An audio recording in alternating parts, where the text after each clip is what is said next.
이 권소연 씨가 쓴 사랑은 한 줄의 고백으로 온다라는 책이 있습니다. 이 책에 나오는 구절 한 구절을 소개합니다. 소와 사자가 사랑을 했습니다. 둘은 서로를 죽도록 사랑했습니다. 소는 정성으로 풀을 뜯어 사자에게 주었습니다. 사자는 풀이 싫었지만 참고 견디며 먹었습니다. 사자도 소를 위해서 싱싱한 생고기를 매일 잡아서 대접을 했습니다. 소 역시 괴로웠지만 참고 견디며 먹었습니다. 하지만 머지않아 둘은 결국 헤어졌습니다. 헤어지면서 둘은 똑같이 이렇게 말했습니다. 나는 최선을 다했어. 나는 최선을 다했다고. 사랑은 주는 것입니다. 그러나 줄 때 배려가 있어야 합니다. 배려. 상대방이 좋아하는 것을 주려고 하는 노력과 함께 아주 세심하게 살펴서 줘야 하는 것이죠. 이 세상에서 가장 어려운 일은 뭘까? 주는 일입니다. 주는 일. 상대방이 좋아하는 것을 주려는 노력 필요하지만 꼭 그 사람에게 무엇이 필요한지를 살피는 세심한 배려가 필요하죠. 내 입장에서 그 사랑하는 방식이 나는 최선을 다했어 라고 말하지 말고 상대방이 내 사랑의 뜻한 마음과 배려를 보고 당신은 최선을 다했어요. 이 말을 들을 수 있어야 합니다. 사랑은 한 곳을 바라보는 것이죠. 그리고 함께 손잡고 보조를 맞추며 동행해 가는 것입니다. 인생이 피곤한 이유가 뭘까요? 왜 여러분 피곤하고 지치고 낙심하고 좌절하고 권태스럽고 그렇습니까? 그 이유는 뭘까요? 그것은 지쳐서 그런 것보다 업무가 많아서 그런 것보다 인정받지 못한 억울함 때문이 아니라 각종의 스트레스 때문이 아니라 생각해 보면 근본적인 문제는 사랑의 문제입니다. 사랑의 친밀감, 사랑의 공감, 사랑의 나눔, 사랑의 기대감 이런 것들이 부족하기 때문이죠. 자, 사랑해서 하는 일은 결코 피곤하지 않습니다. 자, 예를 들어서 환자를 돌보는 간호사가 직업적인 의무로 환자를 대하다가 환자를 사랑하게 되었습니다. 환자는 연인으로 바꿔지면서 그 순간부터 간호사는 사랑의 관계에서 오는 기쁨과 에너지로 인해서 직업적인 의무를 초월하게 되는 것이죠. 그리고 그 사람을 대하게 됩니다. 이 깊어지는 사랑의 친밀감은 의무에 매이고 피곤에 찌들었던 일에 창의적이고 적극적이고 즐거운 기쁨, 그것으로 전환되고 마는 것이죠. 주님의 발을 씻기 위해서 300데나리온에 나가는 순전한 나드 향유 옥합을 깨뜨렸던 막달라 마리아, 주저함 없이 깨뜨렸습니다. 감사와 사랑의 떨림으로 깨뜨렸죠. 이 같은 마리아의 헌신은 결코 의무감에서 나온 것이 아니었습니다. 주님과의 친밀함에서 나온 자발적인 사랑의 발로요, 즐거움의 소산이었죠. 그것은 창조적인 사랑의 관계를 일으키는 것입니다. 자, 독자 이삭을 제물로 바치는 아브라함의 모습 속에서 우리는 하나님 아버지의 사랑이 고스란히 계시되어 있다는 것을 알 수 있습니다. 죄로 인해서 멸망당할 수밖에 없는 인간을 구원해내기 위한 사랑, 독생자 예수 그리스도를 십자가에 제물로 드린 하나님의 사랑이 예표되어 있는 것이죠. 이 십자가의 사랑은 우리를 향한 하나님의 열정적인 로맨스요, 사랑의 클라이맥스요, 사랑의 정점이다, 이렇게 말할 수 있습니다. 그래서 예수님께 사랑을 많이 받았던 사도 요한은 이렇게 고백을 하죠. 하나님의 사랑이 우리에게 이렇게 나타난 바 되었으니 하나님이 자기의 독생자를 세상에 보내심은 그런 말미암아 우리를 살리려 하십니다, 그랬습니다. 하나님 우리에게 친밀함으로 다가오시죠. 사랑으로. 그리고 우리에게도 그 사랑을 요구합니다. 자, 해산의 고통을 통해서 아이를 낳은 부모가 그 자녀를 끔찍히 사랑할 수밖에 없습니다. 성경은 말하기를 우리 한 사람 한 사람을 창세 전에 선택하셨고 모태로부터 형질을 조직하셨고 신비롭고 오묘한 하나님의 걸작품으로 특별히 창조하셨고 죄로 인해서 고통당할 때 구속해 주신 엄청난 사랑으로 우리를 사랑해 주셨다. 그래서 이사야는 특별한 하나님의 마음을 이렇게 소개합니다. 여러분 따라하세요. 그들은 내 피부치들이요 내가 내 명예를 걸고 창조하고 만들어 지은 내 백성이다. 이사야 43장 7절 새번역 성경입니다. 그들은 내 피부치들이요 내가 내 명예를 걸고 창조하고 만들어 지은 내 백성이다 그랬습니다.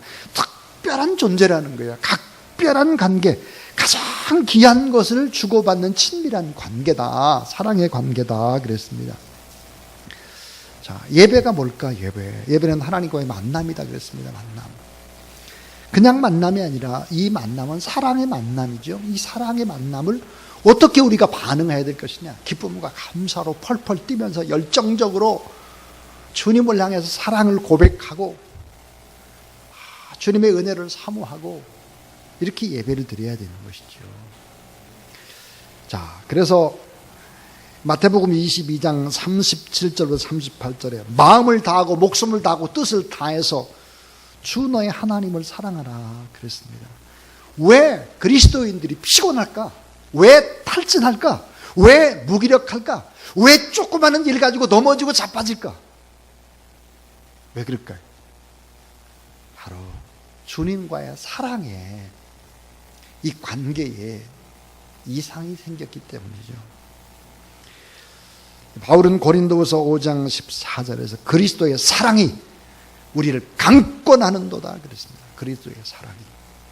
이 주님과의 사랑의 친밀한 관계가 열정을 낳고 비전을 낳고 어려움을 뛰어넘게 만드는 거죠. 그래서 작은 어려움 속에서 낙심하거나 좌절하지 않는 거예요. 왜냐하면 하나님이 주권과 섭리를 믿기 때문입니다.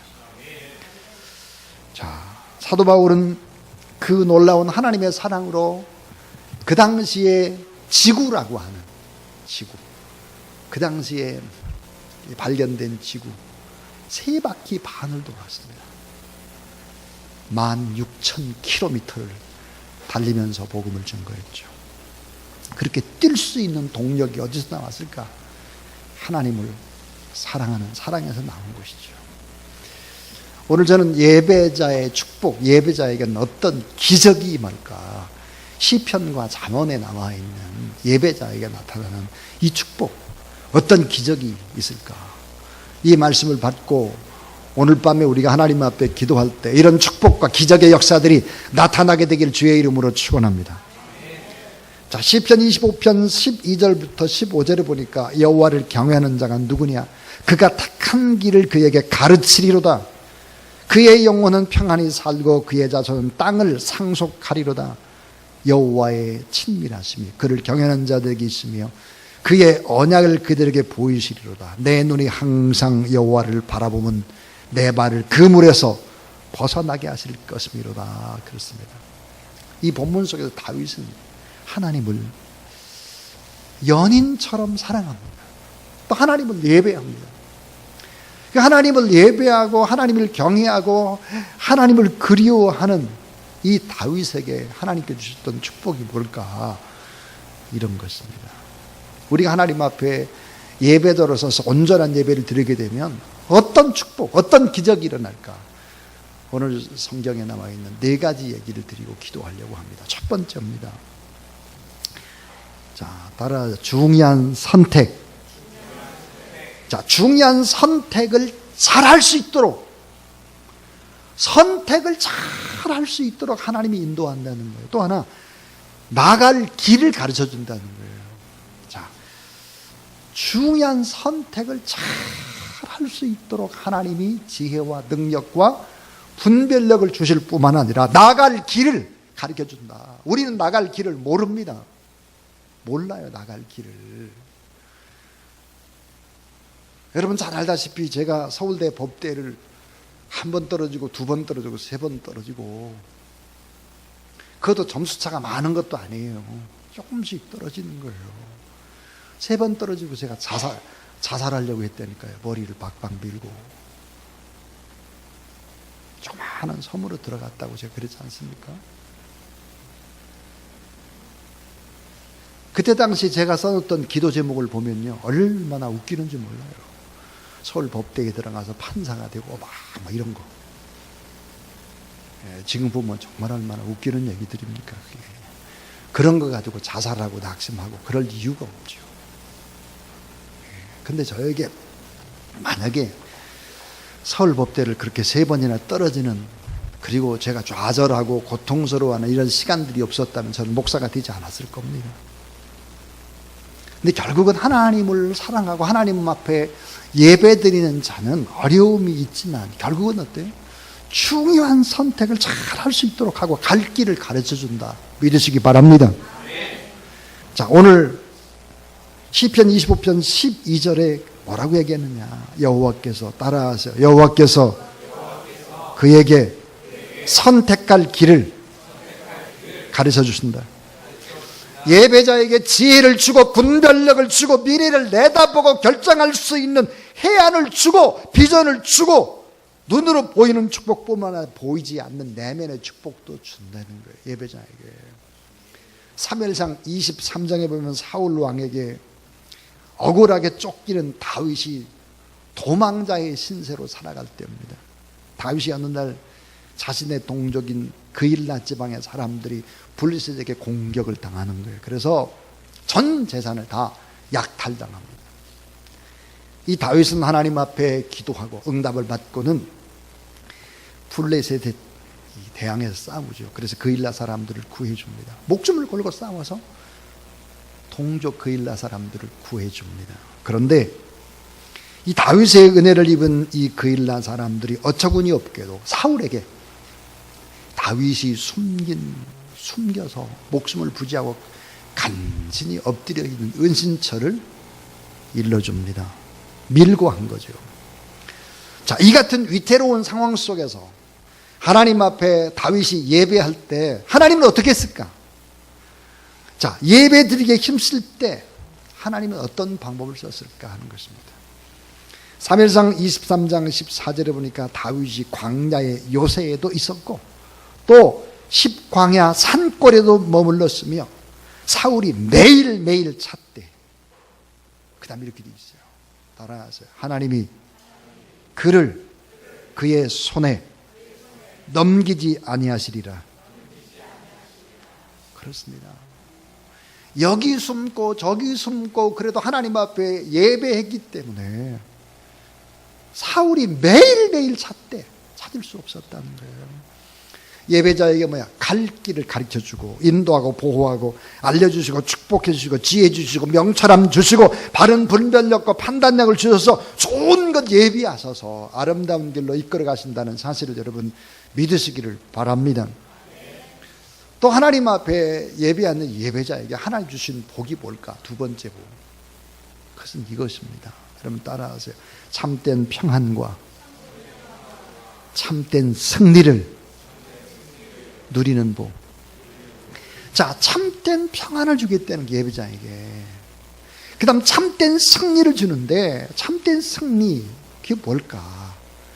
승리도 줄 뿐만 아니라 유산도 주고 땅의 축복도 주겠다는 거예요. 그래서 시편 25편 13절, 하나님을 경외하는 그의 영혼은 평안히 살고 그의 자손은 이 땅을 유업으로 얻을 것이다 그랬습니다. 참 예배자에게 주신 하나님의 축복이 뭘까? 평안의 축복이고 인생길에서 참된 승리. 그래서 어때요? 그 땅을 유산으로 얻는다고 하는 거죠. 하나님이 잘 지키시고 보호하시고 승리하고 땅의 축복도 주시겠다고 하는 거예요. 그래서 하나님 앞에 여러분 우리가 예배 드릴 때 삶에도 하나님이 틀림없이 복을 주신다. 저는 늘 이런 고백을 합니다. 또 이런 얘기를 합니다. 삶에 무슨 어려움이 있을 때 예배를 작정해보라. 예배를. 그리고 예배를 꼭 작정하면서 드려보라. 하나님께서 예배 드리는 동안에 여러 가지 일들을 행하실 것이다. 제가 그렇게 또 권면을 하고 이야기를 합니다. 자, 우리나라가 작은 나라지만 세계에서 1등 하는 것들이 참 많습니다. 자, 선박 수주량과 건조량이 세계 1위, LCD 생산량, PDP 생산량 각각 세계 1위, 메모리 반도체 생산이 세계 1위, 또 사막에 마실 물을 만들어주는 사업 담수화 플랜트가 세계 1위, 고속 인터넷 접속률이 세계 1위, 100만 장자 점점점 늘어나는데 중국과 겨누는 나라다 그래요. 무선 통신 사용률이 세계 1위, 초등학교 과학 성적이 세계 1위, 중학생 문장 이해력이 세계 1위, 사이버 공격력이 세계 1위, 인구당 핸드폰 보유량이 세계 1위, 쭉 다 세계 1위가 너무 많아요. 근데 이런 것도 있어요, 세계 1위가. 자, 텐트 생산량 세계 1위, 낚싯대 생산량 세계 1위, 냉동 컨테이너 생산량 세계 1위, 모자 판매량 세계 1위, 777 손톱깎이 판매량 세계 1위, 뭐 이런 거. 어떤 세계 1위가 많아요. 그런데 정말 세계에 자랑할 만한 것이 있습니다. 오늘 제가 쭉 뭐 세계 1위 앞에서 이야기한 거는 이 얘기하려고 한 거예요. 그게 뭘까요?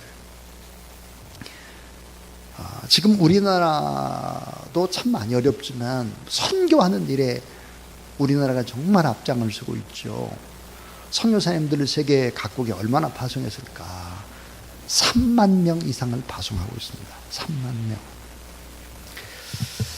선교사 수를 따지면 미국이 많지만 인구 분포당으로 따지게 되면 1등, 2등을 달리는 나라가 어떤 나라일까? 인구 분포율로 보면 뉴질랜드하고 그 다음 우리나라가 제일 많이 파송한 나라입니다. 선교사를. 한번 생각해 보세요. 선교사가 해야 될 일이 뭡니까? 복음을 전하고 하나님 앞에 예배드리는 일 아닙니까?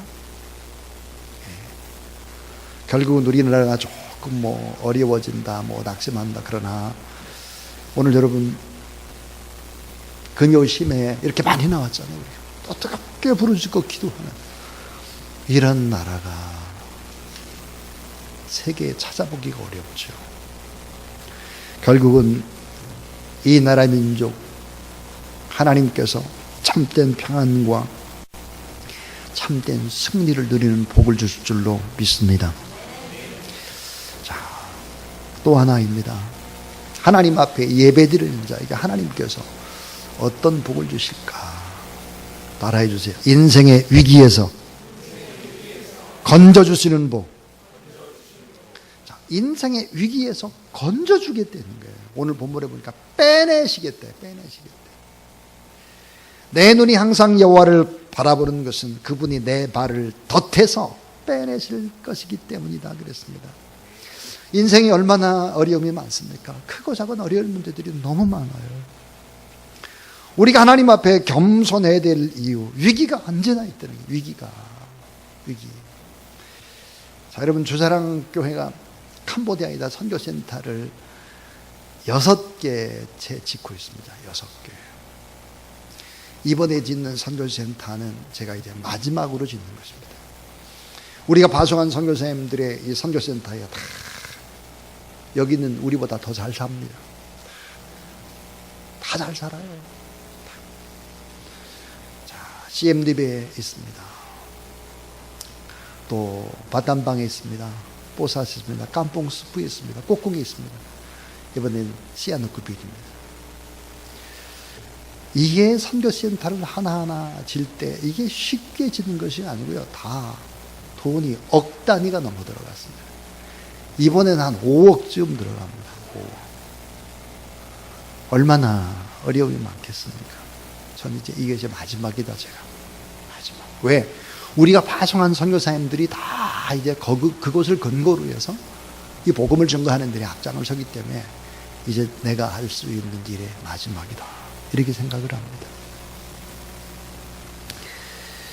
사랑하는 여러분, 우리가 어려움이 있어도 주의 복음을 전하고 또 많은 사람들이 하나님 앞에 예배드리고 이런 것을 한번 상상을 해보세요. 주사랑교회라고 하는 이 작은 공간에 이 교회가 캄보디아라는 한 나라의 예배드리는 숫자들을 한번 생각해 보십시오. 우리는 정말 큰 교회입니다. 큰 교회. 하나님 앞에 예배드리는 사람의 수가 많기 때문이죠. 오늘 말씀해 보니까 다 나와서 그분이 내 발을 덫에서 빼내실 것이다. 빼낸다는 거예요. 인생의 어려움들, 위기 닥칠 때 하나님 빼내주시겠다는 거죠. 오늘 우리 최현안 집사님이 이 예배당에 오기를 얼마나 그리워했겠습니까? 3개월도 넘었는데 3개월. 그리고 오늘 이 예배당에 왔습니다.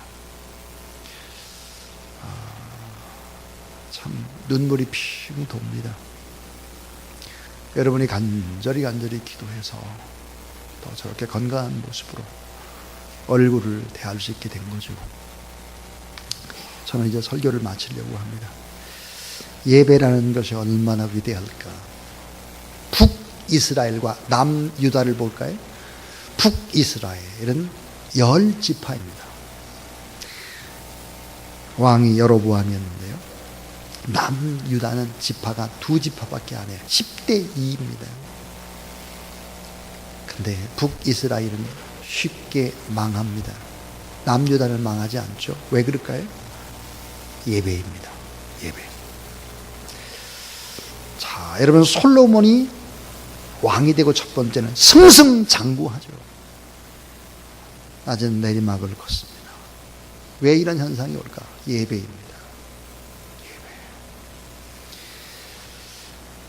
가나안 정탐꾼들 12명들을 보냈죠.